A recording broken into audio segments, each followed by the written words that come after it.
Well, thank you so much. It is a joy to get to be here with you all today. So I'm going to start off by saying this. I have a lesson prepared for this morning. But first, I'm going to talk about Ireland. I'm going to show pictures of Ireland. And then I'm going to say, does anybody have any questions? I will take your questions till you have no more questions. So I just preface that to say, if you're like, I don't want to hear this guy teach, think of some questions. So so fair is fair, and I already told you that. So we are all caught up. So let me tell you a little bit about myself before I tell you a little bit about Ireland. I am so thankful that I get to be going to Ireland as a missionary, but I never thought that that is what I would do with my life. And it's not because I didn't want to, but I grew up in a pastor's home. So my dad is a pastor, my grandpa was a pastor, my uncle's a pastor, my brother is an associate pastor for my dad. So I always grew up around ministry. When I was born, we lived in Tulsa, Oklahoma. And then when I was 8 years old, our family moved to Tucson, Arizona and started a church. And then when I was 14, my dad moved to Kansas City, Missouri, where he still lives and pastors. And so I've grown up around a ministry family, but I never thought that I'd be a missionary. But it's because all of my life, every single missionary I ever met, it seemed like this is how the typical missionary testimony is supposed to go. It goes like this. God called them to be a missionary. They didn't want to be a missionary. They fought God about being a missionary for years, and then finally they surrendered to being a missionary. And as a kid, I always thought, like, being a missionary sounds awesome, but it seems like that can't be God's will for my life because it sounds like God's will is supposed to be something you don't want to do. And so I thought that for a long time. I was like, there's no way that God wants me to be a missionary. So I actually went to Bible college in Springfield, Missouri, and I was not planning on doing missions at all. All I knew was I loved music, I loved kids, I loved youth ministry, I loved young adults ministry, I loved preaching, I even love old people. And I loved all of these areas of ministry, and what I thought was that I would go to Bible college wanting to do everything, and then by the time I graduated, God would narrow that down to one specific ministry. And so I had my whole life planned out for me. I had everything planned out, and I was actually sharing last night at the Williams house that I was actually engaged in Bible college. And a month and a half before my wedding, found out my fiance was cheating on me with this other guy at Bible college. Long story. But that didn't work out. And so in one moment, every single plan that I had for my own life fell apart. And so I was like, you know what? Maybe God isn't even going to use me in ministry. And so I was a pastor's kid. I was in Bible college. But my sophomore year of Bible college, really for the first time in my life, I was really running away from God. And I thought, you know what, God, I tried to do it your way. It clearly didn't work out. So maybe I'm just going to try to do it my way. And I was really just not living for the Lord and trying to kind of throw my life away as an excuse that God couldn't use me. So fast forward, and I lead worship at a lot of youth camps. And I was leading worship at a camp, and the speaker was speaking about do something. And he was talking about how, listen, don't wait for somebody else to do what God had created you to do. And that was his theme for the whole week. And Thursday night at camp, I'm leading the music for the invitation, and all of these middle school kids are coming forward and getting saved and surrendering their life to the Lord. But I'm having this internal fight with God as I'm leading this worship song about why did you let all this stuff happen to me? Why did, my relationship not work out? Why did my plans not work out? Why aren't you going to use me in ministry? And in that moment, at this rock bottom point of my life, when I thought God wasn't going to use me in ministry at all, it was as clear as if I've ever felt God speak to me that all of those thoughts and those feelings that he couldn't use me and he wouldn't use me, those didn't come from him. And he's not the one who put those feelings in my heart. And that God did have a plan for my life and God could still use me. And right then, I was standing on the left-hand side of the pulpit. For the very first time, I felt, why not missions? Why not be a missionary? And in my mind, that made no sense at all because I thought God wasn't going to use me at all in ministry. And God really reminded me, not only do I have a plan for your life, but I have a plan for your life that's even bigger than the plan that you have for yourself. So after that camp, I really resurrendered my life to the Lord. And then I began praying about, okay, God, what mission field can you send me to? But the reason I love sharing that story is that oftentimes you hear missionaries talk, and it seems like God calls them into missionary service at these mountaintop moments in their life. Like they're on a missions trip, digging a well or feeding a child. And they're like, this is what God wants for me. That's not my story. At rock bottom is when God called me to be a missionary. And I hope that's encouraging, because maybe you feel at your rock bottom today. God can still use you. And what's amazing is that I was limiting what God could do. I thought, I want to do all these areas of ministry. I'll go through Bible college and God's going to narrow it down to one. But instead, God said, no. All of those things you like to do, you're going to do them, and you're going to do them on the mission field. And so God expanded the vision for my own life greater than I had for myself. So then I began praying about, okay, God, if you're going to send me to mission field, where should I go? And, a lot of time people ask me, are you going to Ireland as a missionary because you're Irish? Well, I asked my dad if we were Irish at all, and he didn't think we were. So I did one of those DNA tests where you spit in the tube, and now the Mormons have all my information. I don't know if you know about that, but I did that, okay? And so I did a DNA test, and it came back that I was 2% Irish. And I was so pumped. I was like, Ireland, your boy is coming home.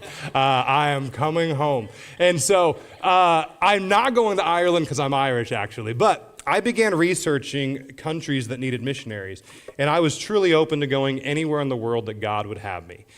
You hear some people say, I prayed, God, don't send me to Africa. I thought Africa would be awesome. The only problem, God gave me red hair and pale skin, and the sun and I are not like best friends. And so I was like, God, I'll go anywhere you lead me.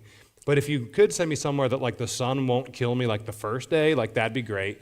And I was just praying, God, where can I go? And I was looking through all these different missions agencies of missionaries that they had around the world. And I was looking at a lot of European countries, and there's no country in the world you can point to and you're like, they don't need any more missionaries. So I'm going to mention some other countries, and I'm not saying they don't need more missionaries. But I was looking at the country of Wales, for example. At the time, I knew 6 missionaries in Wales, just that I knew personally.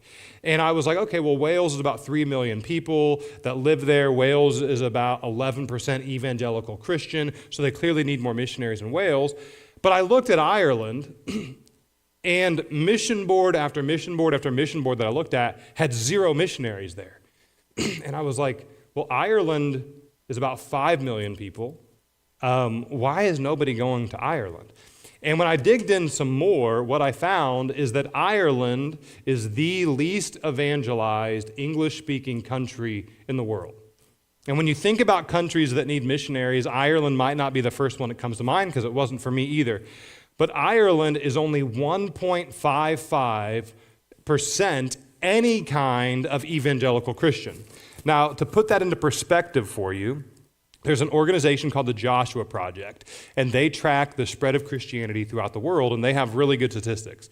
Based on their data, it's estimated that China is about 7% evangelical Christian. Countries like Vietnam, countries like Cambodia, countries like Egypt. Egypt would be about 4.5% evangelical Christian. When you look at the rankings of every single country in the world, the country ranked just above Ireland at 1.57% evangelical Christian is North Korea. And I was blown away. I was like, there's no way these numbers can be correct. So I went over to Ireland on a trip because I wanted to see the country for myself. And when I went over there, I was blown away to find out that there are not gospel preaching churches. Now, there's churches in Ireland. There's a lot of cults in Ireland. There's a lot of people preaching false gospels in Ireland. But people who are preaching the Bible, people who are preaching that salvation is not something we own, that we deserve, that we can get through our works, but it's something that Christ gives us, that we receive through His grace by our faith. People are not preaching that message. And I traveled around Ireland, and I met a lot of missionaries in Ireland that were there, the ones that I could find. And most every missionary that I met had a similar message to communicate to me, and it was, don't come to Ireland. They were very discouraged. There was this missionary couple that I met. My dad and I went to their church. The Sunday we were there, it was myself and my dad, the missionary, his wife, and their son, and 2 other people, and they had been in Ireland for 20 years as missionaries. people, all these missionaries I met were super discouraging, saying, you can't reach these people, we've tried. The thing about it is I'm kind of stubborn. I was like, it kind of sounds like you're saying I should come to Ireland. And here's the reality. Ireland is a really difficult country for missionaries. You know, it's not one of these mission fields where when I get to Ireland, I'm going to send you a prayer letter. I mean, it's possible God can do anything, but it's not likely I'm going to send you a prayer letter saying, hey, 1,000 people got saved this week. We started 20 new churches this week. You know, Ireland is just not that way. It's a really hard country. People in Ireland love everything. Well, they love tons of things about America. They love Americans. And when Irish people hear that you're American, they want to talk to you, and they love America. They want to talk about it. But for them, anything that is non-Catholic is like an American religion. So to give up on Catholicism is almost to give up on their Irishness, and it's very cultural. But the reality is in Ireland, the older people are very staunch in their Catholicism. It's a very big part of their life. The middle-aged people, they will go on Easter, they'll go on Christmas, but it's more of a cultural Catholicism. To be Irish is to be Catholic for them. But then you have the young people of Ireland who really want nothing to do with the Catholic Church, and they've seen that for them it didn't work for their parents, it didn't work for their grandparents. They've seen a lot of the hypocrisy in the church, and they have really distanced themselves from it. But the youth of Ireland are very secular. But the reality is a good portion of my ministry will be focused on the youth of Ireland. Now, I want to reach anybody I can for Jesus, but the young people is going to be a lot of my ministry. And while it is hard, I'm thankful that I can tell them, hey, listen, this is not about your works. This is what Christ has done for you. And be able to show them the differences, that this isn't just another religion, but this is a relationship you can have with Jesus. And so I saw Ireland, and my heart broke for Ireland, and I just prayed that if that was the where God wanted me, that he would continue opening those doors, and God has. And I'm excited to be going. I'm excited to get to work in Ireland. And while it is hard, I'm committed to being there as long as God will allow to reach those people. And I'm thankful to know that I can't save anybody. Like, there's no pressure on me because I can't save a single soul. I couldn't even save myself. But I truly believe Jesus can save anybody. And so I'm thankful that when the light shines in the darkness can't overcome it. And I just know that I'm going to be responsible for my faithfulness, and the results are up to the Lord. And so, but what I want to share with you is kind of my journey with Ireland. You can put up the next picture. Ireland's not a very big place. The whole country, it's almost identical in size to the state of Indiana. So the whole country is not very big. About 5 million people live in Ireland. The island of Ireland is actually two countries. Up north is Northern Ireland. That's part of the United Kingdom, with Scotland, Wales, and England. And then the rest of Ireland is the Republic of Ireland, which is where I will be moving to.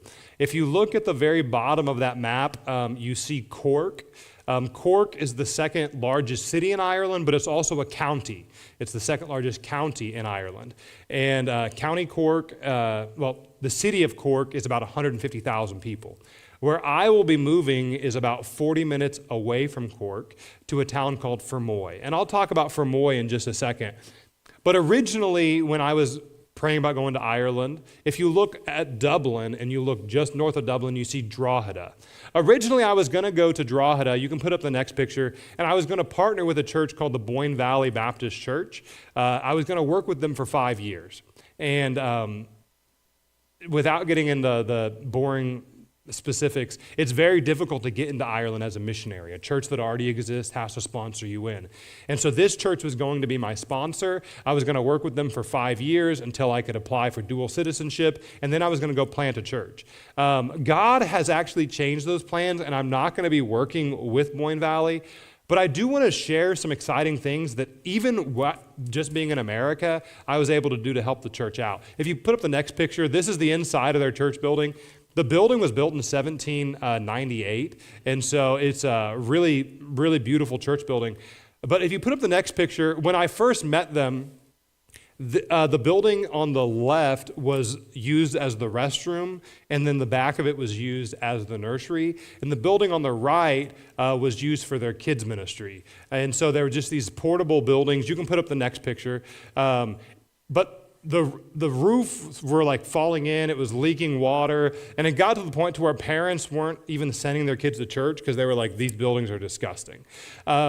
So while I was in America, they contacted me and they said, hey, we have an opportunity to purchase a new building that we can replace this with. It's going to give us 3 times the size, but they didn't have money for the building. So they asked me, they said, hey, would it be possible, could you help us raise funds so that we can purchase a new building?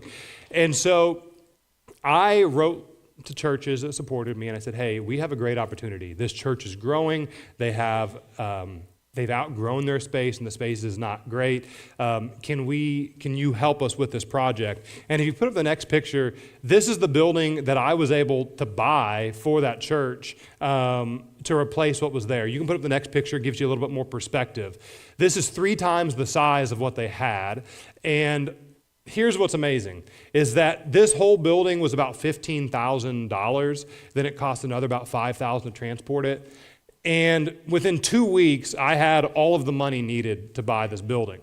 And so I contacted the pastor of Boyne Valley and I said, hey, I have good news. I told people in America about the opportunity to help the church, and I have some money to send the church.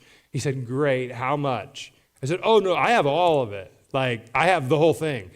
And they were blown away that people in America would care enough to help them purchase this building for this church. And if you put up the next picture, the top shows when we went and visited the building for the first time. It was just empty. The bottom shows when we were using it for a church fellowship. The next picture as well, the top shows when it was empty, and the bottom shows it being used for kids ministry. And so it's just exciting to know that while God has shifted my plans, there's still a lasting thing in Drawhutta that I was able to do. But the reason that I'm excited to share about how God has changed my plans is that instead of going and working with a church for 5 years and then planting a church, God has redirected us, and we're just going to be planting a church right away.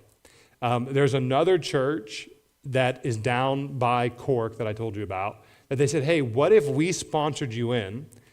But instead of working with our church, why don't you, as a representative of our church, just go plant a church? It's kind of like a loophole, because the reason I had to work with somebody for 5 years is that you can't really do anything on your own when you're on like this specific visa. But with this loophole, as their representative, I can go plant a church. And so I just prayed about it, and I talked to my pastor, and I was like, the opportunity to just start a church rather than essentially go and be an assistant for 5 years is super appealing. And so while I won't be working with Boyne Valley, I did just want to share that with you, because it's just really exciting to know that even though that's not the church I'm going to go and serve in, there's a lasting impact that we've already been able to make in Ireland. And these pictures are about 1.5 years old, and we're really needing to even expand onto that at that church. So that's just kind of exciting. But let me tell you about Fermoy. If you can put up the next picture. Fermoy, Ireland is not a place that most people probably think about a lot when they think about Ireland. Fermoy is not a very big place. It's about 8,000 people. But the reason that Fermoy is a really strategic place for planting a church is that in the whole history of Fermoy, Ireland, there has never been a gospel preaching church. Never. There's one Catholic church in town, but the closest evangelical church that preaches the gospel is about 40 minutes away from Fermoy. And so Fermoy is only about 8,000 people, but on both sides of Fermoy are 2 growing cities, Cork, and then there's a city called Waterford. And so people are moving to Fermoy right now because it's expensive to live in those cities, and they commute out. So it really is a great strategic location for missions. I think if you go to the next picture, okay, so this is kind of a better picture of Fermoy to kind of show you kind of what it looks like. What we're going to do in Fermoy is that we are going to start off our ministry by doing multiple things. Number one, just to the right of that bridge in that building it's a youth center. And there's a gym, there's a bunch of meeting rooms, there's also a large theater. And I can rent multiple meeting rooms in this building for like next to nothing. And so the plan is we are going to start off by doing essentially just Bible answer nights. People can show up, ask any question they want from the Bible. Monica will answer them for me since I don't know anything. I'm just kidding. But we're going to have these Bible answer nights where people can just come and, hey, what questions do you have about the Bible? And we want to just start off by answering people's questions about the Bible. We're also going to do youth nights. We want to do community outreach nights by doing things just like there's a large park, just doing like community movie nights as well. Because we want to be invested in this community and let them know, hey, listen, we're the outsiders. We want to assimilate to your culture. We want to be a part of your community. And we just want to use that to let people know that we care about them. And so we want to use different ministries just to reach people in Fermoy and make connections. We're also want to do sports ministry in Fermoy.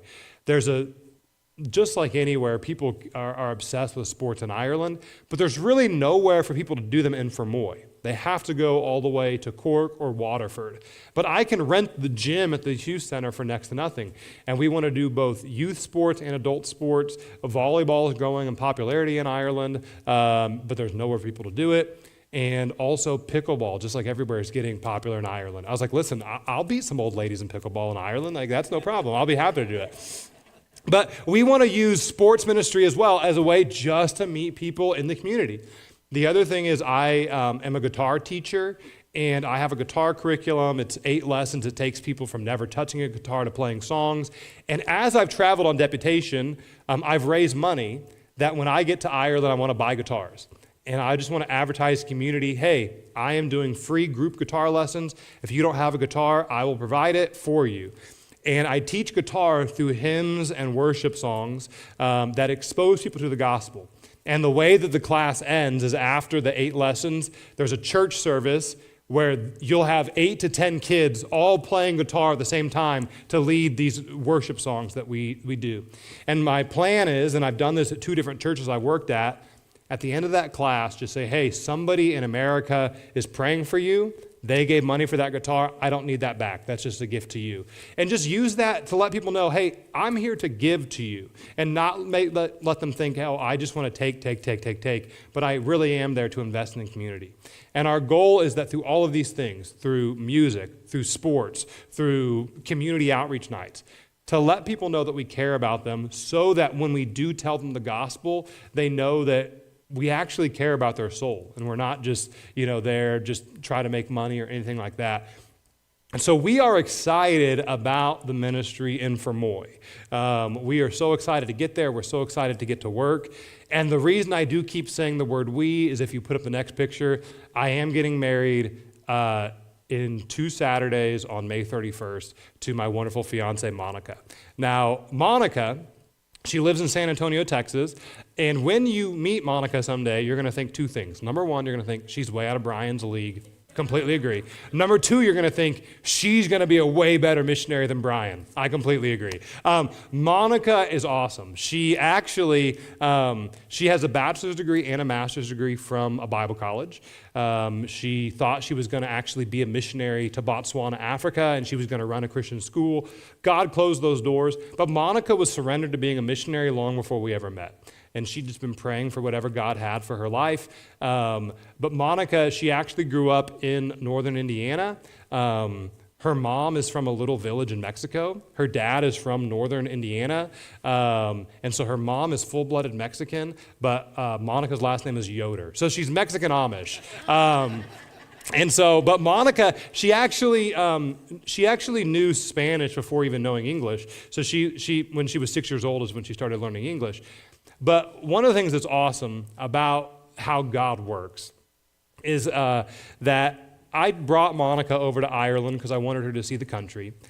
And when she came over, she said, is there anywhere on this island that you can buy ingredients for Mexican food? And we looked, and there really was not very many options. There was one store about 3.5 hours away from our house.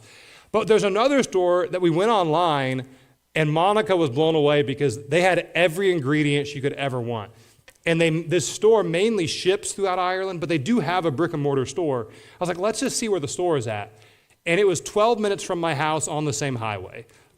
Of all the places in Ireland, this Mexican food store is right down the road from where I live. So we go to the store, And the owner is from Mexico, from the same state in Mexico that Monica's mom is from. And she tells us, oh, this area of Ireland has the largest concentration of Spanish speakers in the whole country. And so we get together for all the major holidays, and there's a few hundred Irish or Spanish people that, or Spanish-speaking people that get together. And it's just like, how in the world would I have ever planned that God would give me a Spanish-speaking wife to move to an area of Ireland with Spanish-speaking people? It's just amazing how God, even those little things, works. And so we are just so excited to get there, and we are so excited to get to work. And the biggest prayer request is that I have been working on getting my visa. It's a Minister of Religion visa. I've been working on getting that visa since October of 2023. I thought I would have been on Ireland a long time ago, but one thing I have learned in life is that every time God has interrupted my plans, I'm able to look back and be like, oh, there was something great he was doing. If God had worked on my timeline, I never would have even met Monica. And so all of these delays, they did not catch God by surprise, but I have been ready to go for a long time. And Monica and I, we are planning on leaving for Ireland in August, and I'm expecting approval on my visa any day.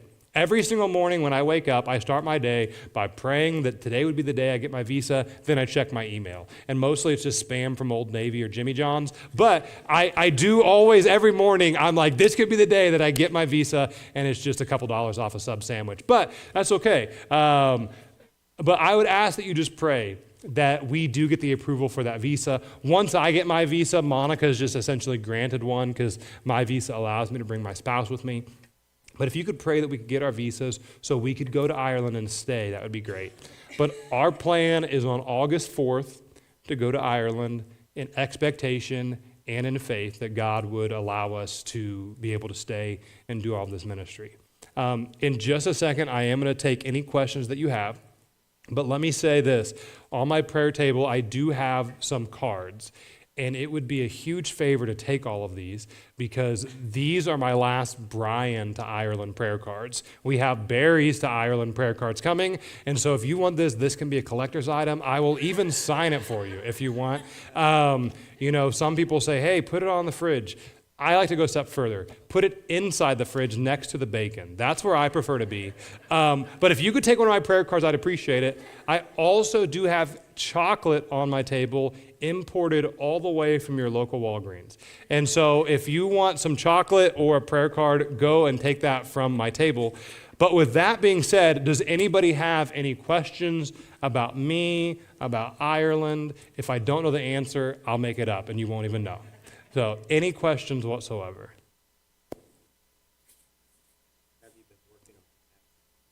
Have I been working on the accent? I have not been working on the accent, but this is a great opportunity. Ireland, not very big, right? Like it's not a very big country. I think it's 170 miles east to west at one point. But people in Ireland travel all over the world, but they don't travel throughout Ireland. Like the beautiful cliffs that are in that picture, those are on the west coast of Ireland. Most of the people that I know in Ireland live around Dublin on the east coast. I only know 3 Irish people who've ever even been to those cliffs.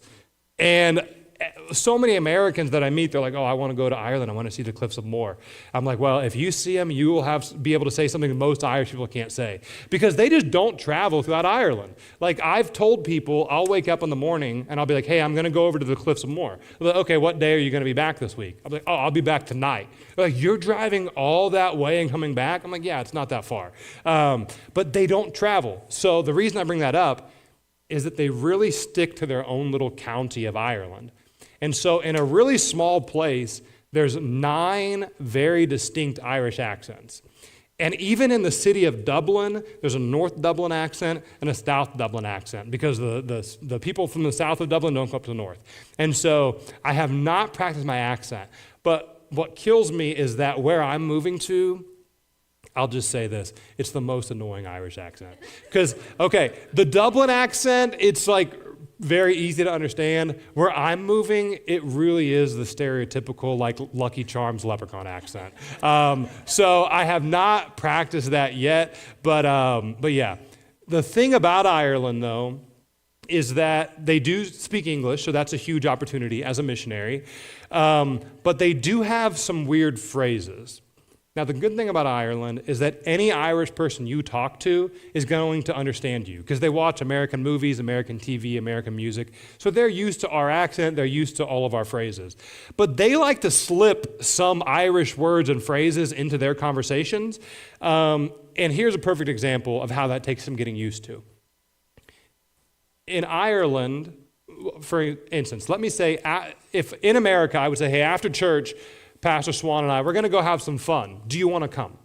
Well, in Ireland, there's a word for having fun, and it's pronounced C-R-A-I-C, and it's pronounced crack. So in Ireland, I'd say, hey, after church, Pastor Swan and I, we're going to go have some crack. Do you want to join us?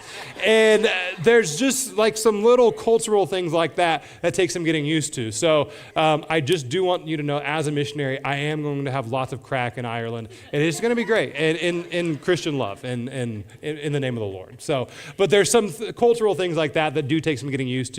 But I do think I'll pick up an accent. So, and I hope our children have Irish accents. That'd be great. Any other questions? Anything at all? Yes, sir. You mentioned a little bit about the cost of living over there.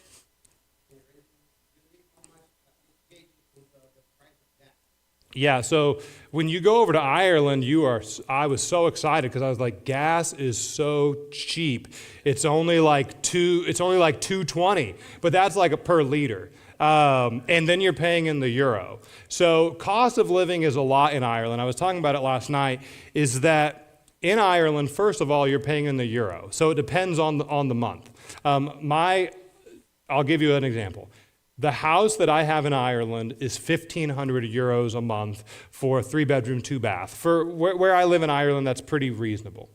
Okay, so most months after the exchange rate, my rent ends up being about $1,650 a month. So just on the exchange rate. So 1,500 euros, but in dollars, that's about 1,650. However, at the end of last year, there was a month where I paid rent in Ireland, and my rent was only $1,530. So it was really close to 1-to-1. Last month, my rent in Ireland was $1,800. So as the dollar fluctuates, it really impacts missionaries a great deal. Now, here's the other thing, is that, so off the top, you're losing money off the exchange rate. But it's very expensive to be a missionary in Ireland because you have to be sponsored in by a church that already exists. So what that entails is that you have to be paid by that church as an employee. We had a meeting with 2 different accountants, one in Ireland and one in America, because we were trying to figure out how can we get me there legally in a more cost-effective way, because I have to pay taxes as a self-employed minister in America.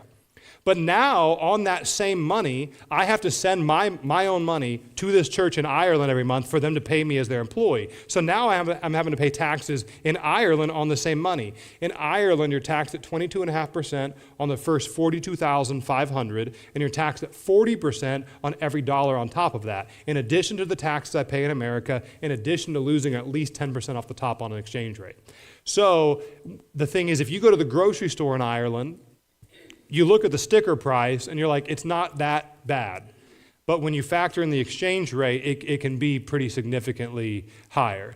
Now, one thing in Ireland is utilities are going to be much lower for me. Most of the year it's like 55 to 70 degrees in Ireland, so you don't have to run air conditioning. My house has 3 different fireplaces in it. I also do have like radiators in the rooms as well. So my utilities are going to be fairly low. Groceries in Ireland, if you eat healthy food, it's opposite of America. Imagine that. They're also pretty skinny in Ireland. Healthy food in Ireland is cheap. Processed food in Ireland is expensive. One of my favorite things about Ireland is that I can buy about 16-ounce ribeye steaks for about $8. And so steak is very inexpensive in Ireland. Chicken's very inexpensive in Ireland. Eggs, all of those things are way cheaper. But if you want to get like cereal or stuff like that, it's much more expensive. Blew my mind, first time I went to a grocery store in Ireland, they don't sell Lucky Charms. Who would have thought? Who would have thought? They don't even sell Lucky Charms there. So the cost of living in Ireland is high when you factor in all of those factors. But it also just depends on cost of living versus where you're speaking of in America, because there's a huge disparity in America as well. But does that kind of answer your question a little bit? Okay. Any other questions? Any other questions at all? Yeah, so in Ireland, you drive on the other side of the car, other side of the road, and everything is stick shift, so you shift with your left hand. And so the first time that you do that, it's pretty scary. But at this point, I have it down. I've only a couple of casualties, so it's like no big deal. So, but no, the thing about it, when you go to Ireland, the roads are so small. Ireland was not really. There's a lot of countries in Ireland that post-World War II had to rebuild roads and rebuild all of these things because they sustained so much damage. Ireland didn't have any of that. So all of their roads are their original roads. And so the roads are so tiny. And when you drive through the countryside of Ireland, you have these huge hedges and there's lots of turns. So you have no idea what's happening around the corner. And we would barely even classify these things as a one-lane road, but they're 2 lanes. And it's not uncommon that you come up on somebody else driving, and one of you is just going to have to back up about a mile and pull off so the other person can get through. And so it is possible to get automatic vehicles in Ireland, but really the only people that drive those are American tourists, and you have to pay more for them. So, but yeah, you drive other side of the road, other side of the car, and you just close your eyes and pray. So, any other questions? Any other questions at all? In Ireland, I would like to get something that is an SUV. Now, they have a lot of the same brands we do have here. Now, they have European brands as well. But the first time I went to Ireland, I rented this car. It was a Dacia Duster. I'd never even heard of that brand, but I was like, this car looks so cool. And so I get this car, and all my Irish friends are like, they gave you a Duster? I was like, oh, this is a piece of trash. I had no idea. So I just thought it was cool because I'd never seen one like that. But I would like to get some form of just SUV. They sell Toyotas and all of that stuff as well. I would like a vehicle that when people come to Ireland, I can transport both them and their luggage so they don't have to worry about buying renting a car and risking their life. But I'll get some form of SUV over there in Ireland. Any other questions? Let me tell you this quick story and think if you have anything else. But my second trip over to Ireland was in 2017, and there was these old missionaries who've now passed away. And I was going over to see them and to meet them, and I was praying about, okay, is Ireland what God wants me to do with the rest of my life? And so I go over and I go with my pastor. And when we leave for the trip, I told him, I said, man, I don't want to be that guy who's like, oh, I hope God gives me a sign I need to be in Ireland. I was like, but I would really love if I left this trip with confirmation one way or another. Like, if this is what God wants for me, I'm going to go through that door. If not, I hope God closes it. But we go over and we spend a week with these missionaries, and it was funny because they told us, they said, hey, when you are here in Ireland, we want you to feel at home. So we're going to take care of all of the meals. You don't have to worry about anything.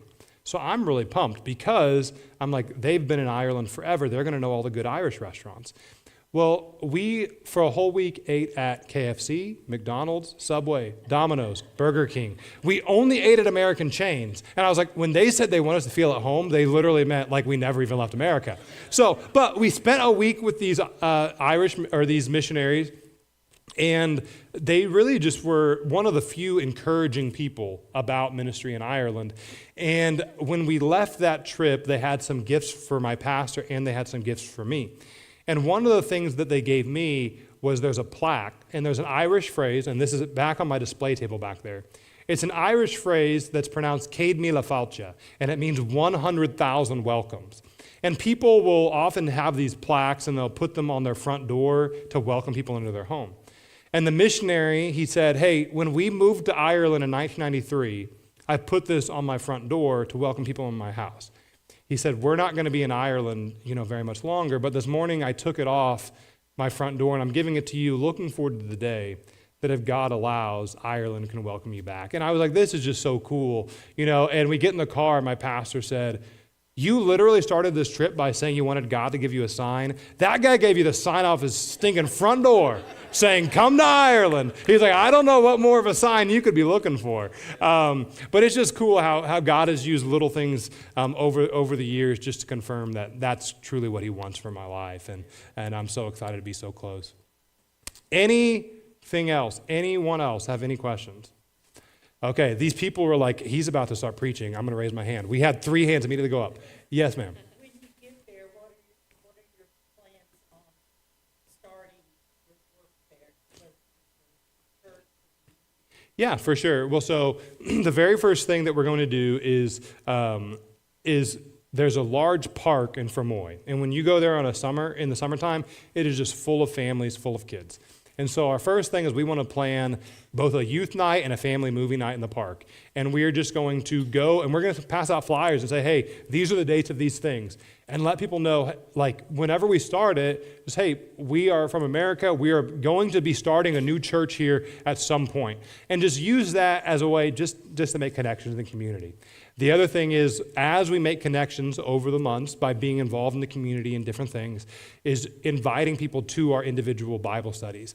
What we would like to do is on Monday nights, I don't know the exact nights, but like one night have a men's Bible study, one night have a women's Bible study, one night have a mixed Bible study, have a youth Bible study, and then the other thing is I want to do addictions recovery ministry in Ireland.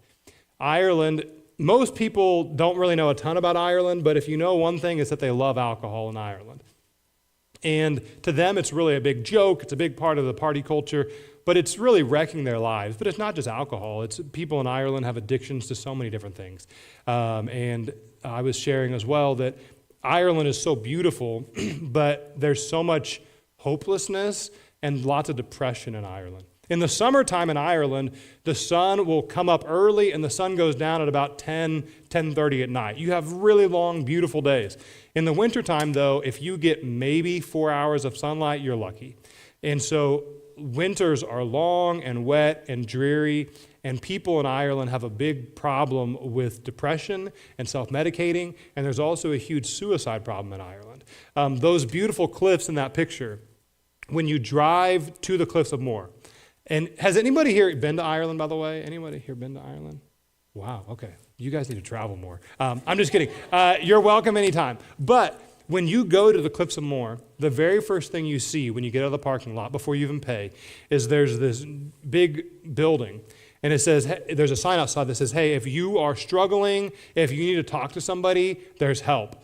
And it's just a meditation room where there's a counselor inside. And I was like, this is so strange that that's the first thing you see. But the reality is people just throw themselves off those cliffs and kill themselves in Ireland. And all throughout Ireland, you have this incredible beauty, but you also have so much lack of hope. And so the reason I bring all that up is that addictions recovery ministry is another thing I've been involved in quite a bit, and we want to start that in Ireland. So the goal is get into the community, reach people in the community, make connections in the community, to invite them to these things that we do. And as those things grow individually, the long-term plan is to eventually bring them together as an established local church. So that's kind of the ministry plan that we have there in Ireland. And if God moved us somewhere else, we'll just pack it up and do it somewhere else. So, but that is our plan and our strategy in Ireland. Somebody else, there's a couple other people. Yes, ma'am.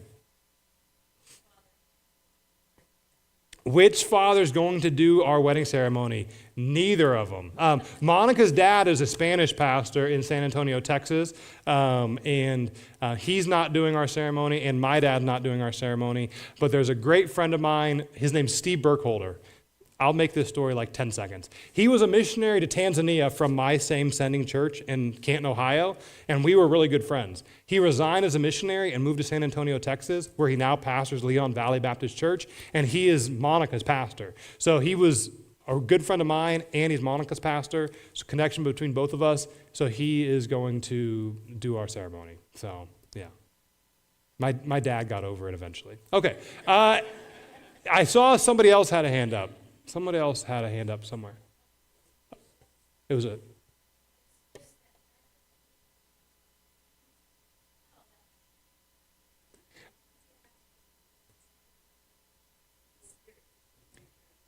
I appreciate that. That's encouraging. I also did have a Red Bull this morning, but but no, I am excited about it. I'm very excited about Ireland. I could talk about Ireland all day.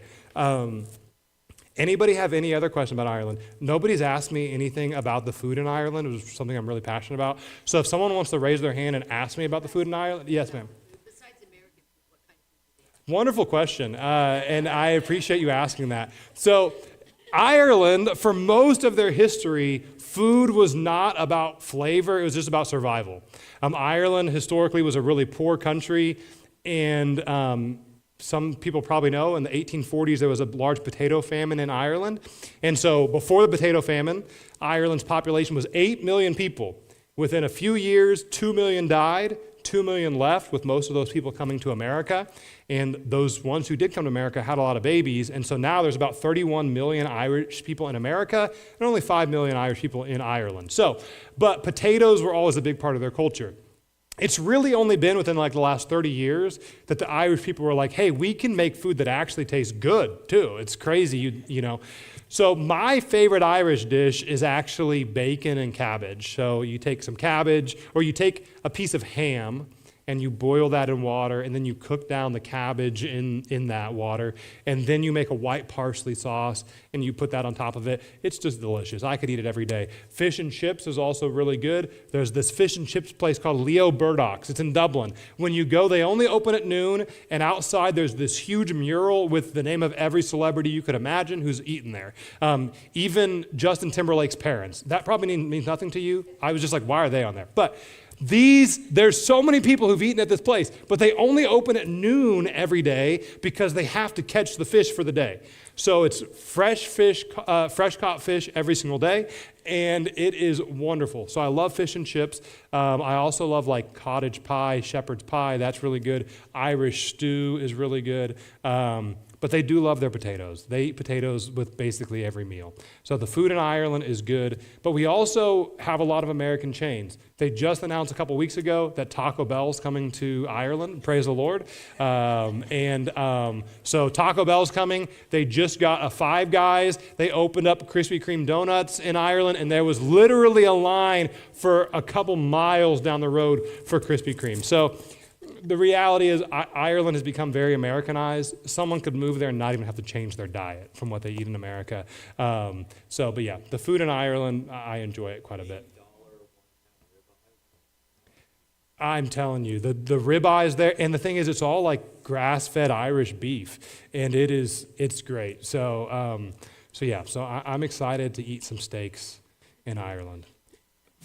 To be a wise steward of everybody else's money, I have to eat ribeyes. So, but yes, any other questions? Yes, ma'am. Yeah. So, how is the public transportation? In the big cities, public transportation is great. There's lots of it. Like Dublin and Cork both have really good train systems within it. There are trains that people take to get cross country as well. Where I'm living in Fermoy, you have to have a car, just because it's a small town and you really wouldn't be able to rely on public transportation. But people in Ireland, you really don't start driving until you're about 25 to 30. So that's very interesting. It's really expensive to get a driver's license in Ireland. Insurance is really expensive in Ireland. I don't know the exact number, but the principle of what I'm about to say is going to be true. To get a driver's license in Ireland, you have to go do multiple in-person lessons. And I think it's either like 8 or 16 in-person lessons. But each of those lessons cost a couple $100. And so before you can even take the test, you have to spend well over $1,000 just to kind of get the training on it. So it is much cheaper for people to just do public transportation over there. But one of the things that's great about Ireland is once you're there, you can kind of travel anywhere in Europe for nothing. My missionary friends I know in Ireland, they will sometimes just do a day trip over to London to go see a play or something, and they'll be back in Ireland at night, and round trip from Ireland to London and back is maybe $20, $25 on a plane. So it's really cheap to travel other places in Europe once you're over there in Ireland.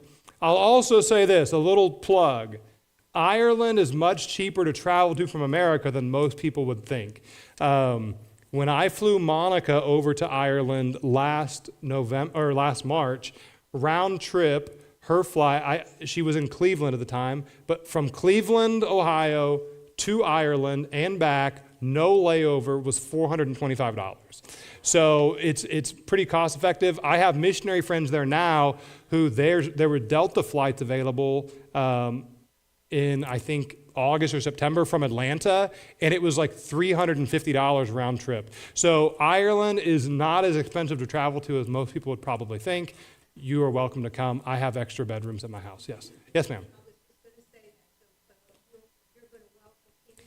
Here's the thing. I told Monica, I was like, the only reason we can afford to live anywhere in Ireland is that people give to missions. So if someone from a supporting church wants to come to Ireland, you can stay at my house because you're paying my rent, not me. So as long as you give to missions. So, yeah.